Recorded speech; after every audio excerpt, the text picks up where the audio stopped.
to believe that you still can. And before I go any further, tell me in the comments, what city are you listening from right now? I want to know where this message is reaching and who out there is ready to build the next chapter of their life with intention. Also, if this message already feels like something you need, go ahead and like this video, subscribe to this channel, not because it helps me, but because it keeps you connected to the kind of motivation and clarity you deserve from this moment on. We're in this together. Let me share something with you. 3 years ago, I spoke to a man in Florida. He was 67. He'd been retired for 5 years, owned a small home, had a pension, but he was quietly, deeply unhappy. Not because of his circumstances, but because he believed in his words, "I'm just waiting out the years." Now pause and ask yourself, do you feel like you're just waiting out the years? Because that's not life. That's delay. That's drifting. That's not what you were made for. Fast forward to today, that same man is running a local nonprofit. He helps other seniors who are lonely. He told me recently, "I've never been this alive, and I started all this at 68. Here's what I want you to hear. Age doesn't determine vitality, belief does. Your life can change radically, but the moment it starts isn't in your body. It's not even in your bank account. It starts in your decision." And if you stay with me through this video, I'm going to walk you through the most powerful mindset shift that I've seen completely transform lives after 60. That's the promise.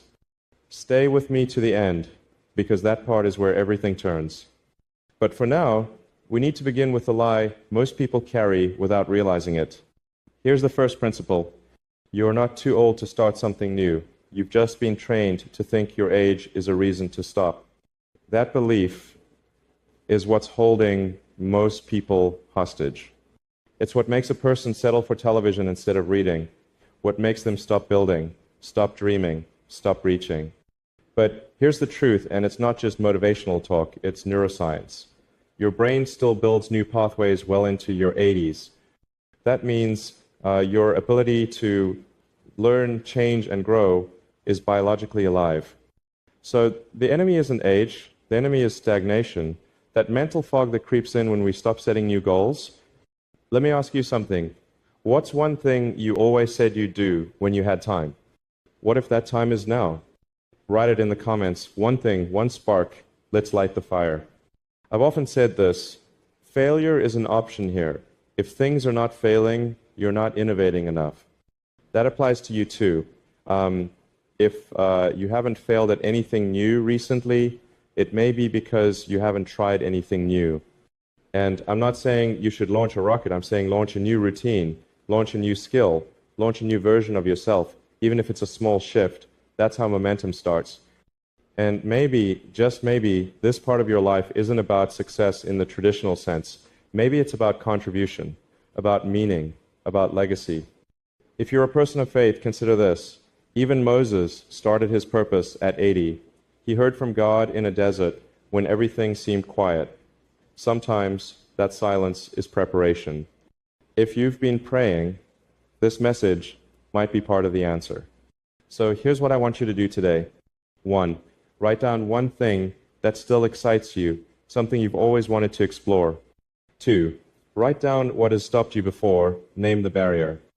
3, then write down one tiny step you could take in the next 48 hours to begin moving toward it. It could be checking a book from the library, calling someone, watching a tutorial, starting a walking routine. Small steps change lives, especially when they become habits.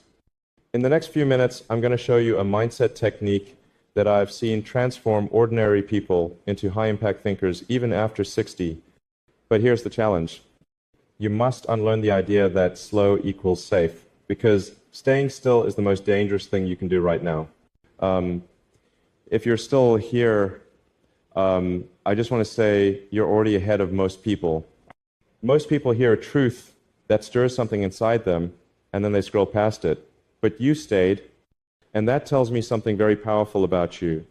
You're not here to be entertained. You're here because something inside you still wants more from life. And that desire, that's the beginning of your reinvention. Now let's keep building that momentum. You see, there's a subtle trap that often shows up after 60. It's this quiet slide from living to just surviving. You've worked hard, raised children, paid the bills, navigated crisis after crisis. You've done the hard things for decades. And now society says, you've done enough. Sit back, be quiet, let time take over. But I don't believe in that. And I don't think you do either, because deep inside, there's something in your spirit that wants this next part of your life to mean something. You don't want to just survive these years. You want them to matter. So here's what I want you to remember today. You do not owe the world your silence. You owe the world your wisdom. You have decades of experience, judgment, clarity, and insight that others desperately need right now. That is your power. Can I ask you something? If there was one message you could leave behind for your grandchildren, your friends, your neighbors, what would it be? Drop it in the comments. I want to read it, because that message might just be the beginning of something bigger than you expected. It could turn into a blog, a book, a local class, a podcast, a weekly letter. You don't have to be tech savvy. You just have to be honest. That's what people crave today. Think of it like this. When NASA launches a rocket, the moment that takes the most energy isn't when it's cruising in space, it's when it breaks the Earth's gravity. That's where the resistance is strongest. That's where most of the fuel is burned. Now, the same is true for you. Right now, you might feel like breaking old patterns takes too much energy, that trying something new is too overwhelming. But once you break gravity, once you push through the resistance, everything gets lighter. You begin to float, you begin to glide, and most of all, you begin to feel free. Let me tell you about a woman I met at a speaking event in Colorado. Her name was Karen. She was 72.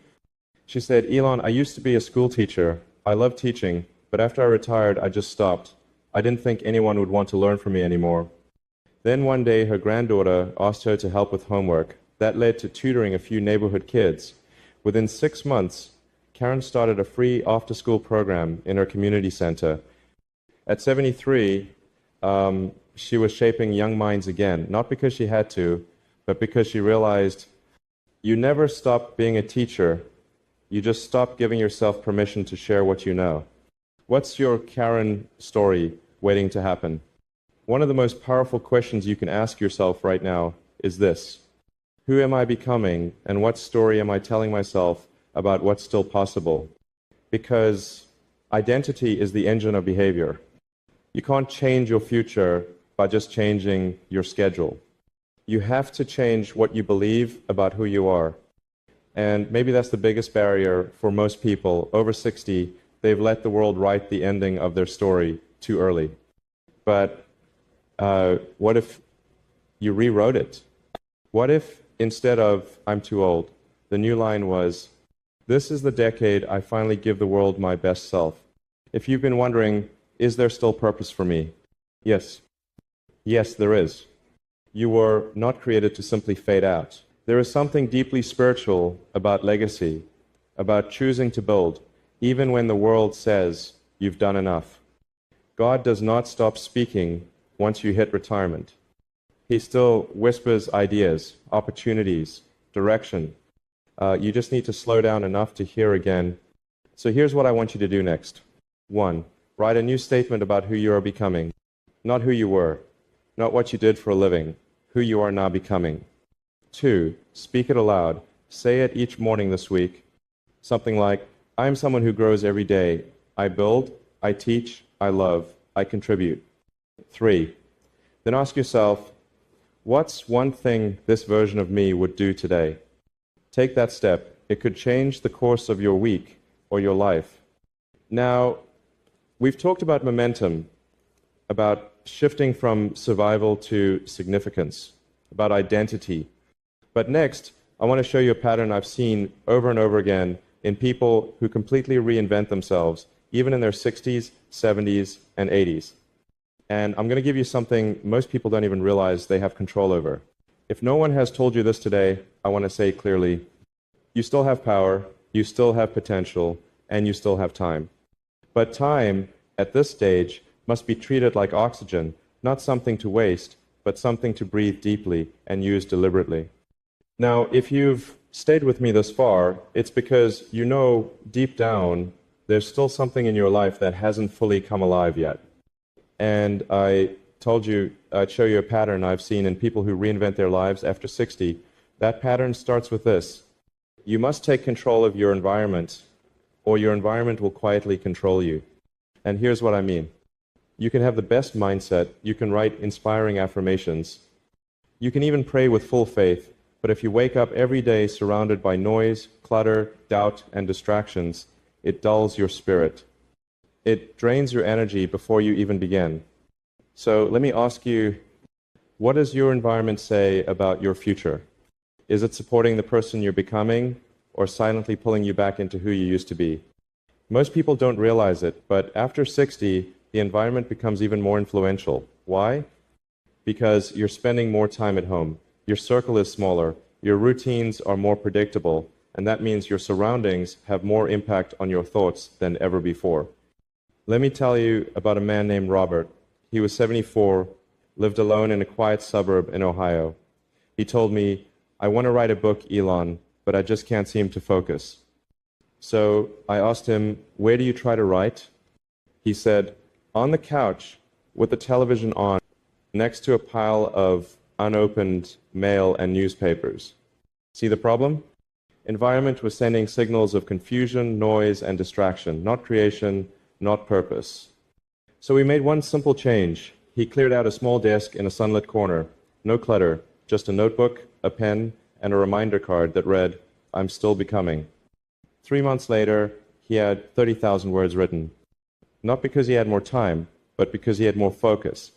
So I'll ask you again, what small change can you make in your environment this week that tells your mind, "This is who I'm becoming now"? Is it a reading chair with a Bible and a journal beside it? Is it finally removing the things in your space that remind you of pain instead of possibility? Is it posting a photo of the person you want to become?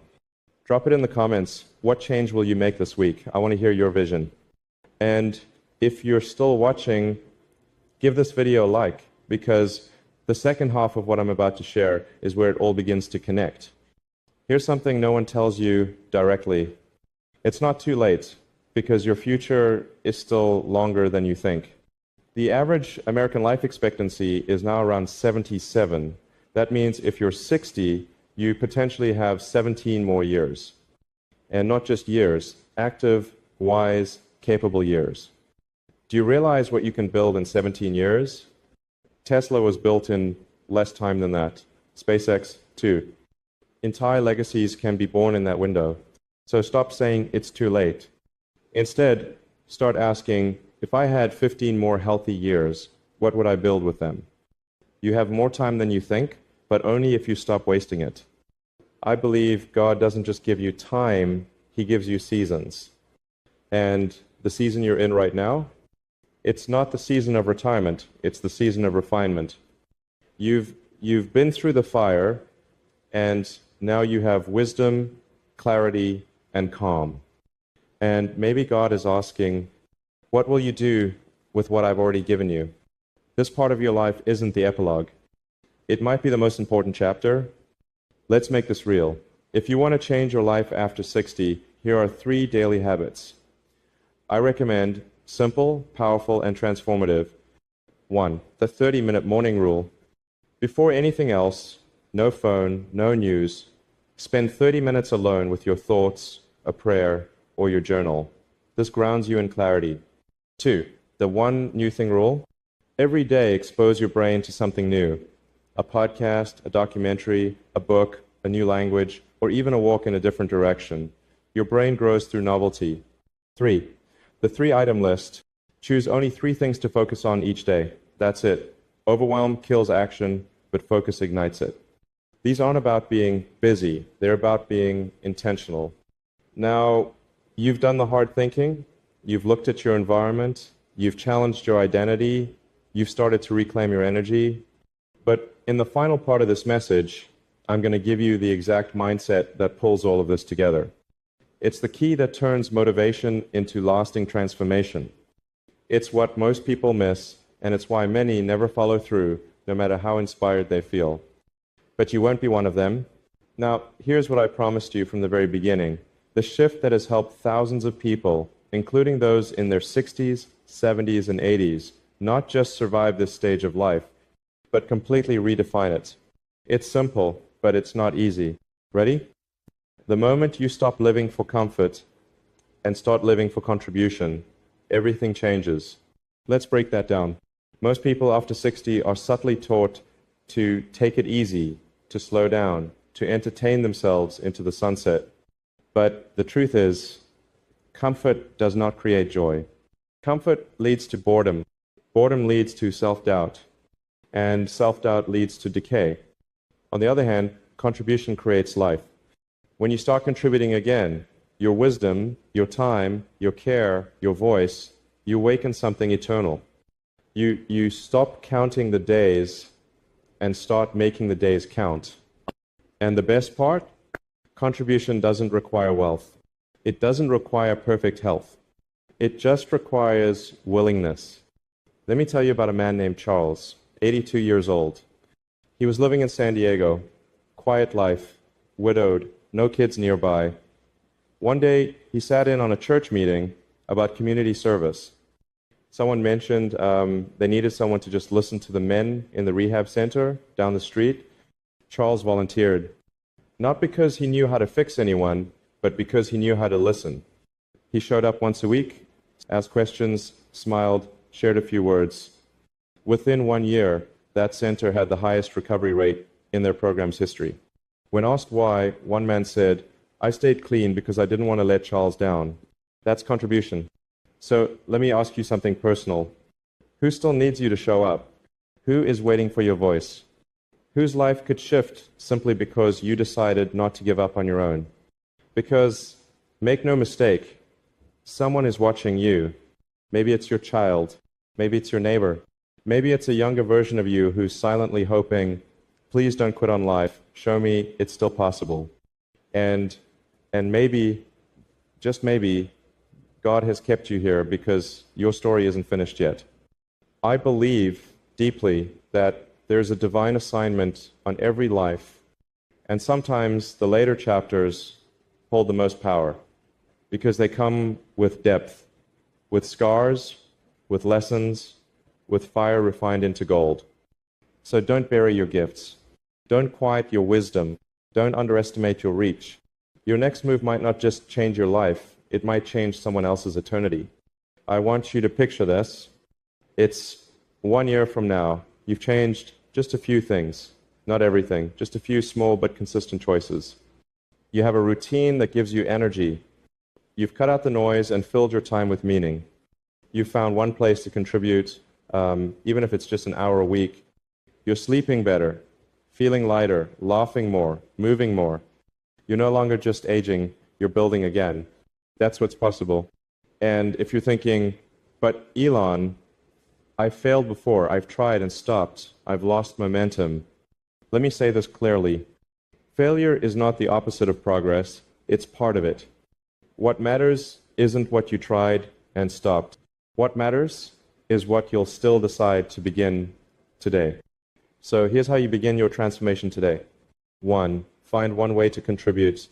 Could be mentoring, could be writing, could be praying for others, could be helping someone learn a skill you've mastered. Start small, but start visible. 2, build a daily anchor. Anchor your day in 15 to 30 minutes of purpose. That could be scripture reading, journaling, walking, learning. Let your mind reconnect with meaning every day. 3, speak life to yourself. Every morning say this: I still have purpose, I still have breath, I still have something to build. Let that become your inner rhythm. Look, you may not have the speed you once had, but you do have the wisdom you never had before. And right now, in this moment, you are still capable of remarkable transformation. I didn't record this just to motivate you. I did it because someone needs you to come alive again, because your voice matters, because your story isn't finished, because your best chapter may still be unwritten. So here's my final message to you, and I hope you carry it with you. You are not done. You are not behind. You are not too late. You are just getting started. Drop a comment right now and say,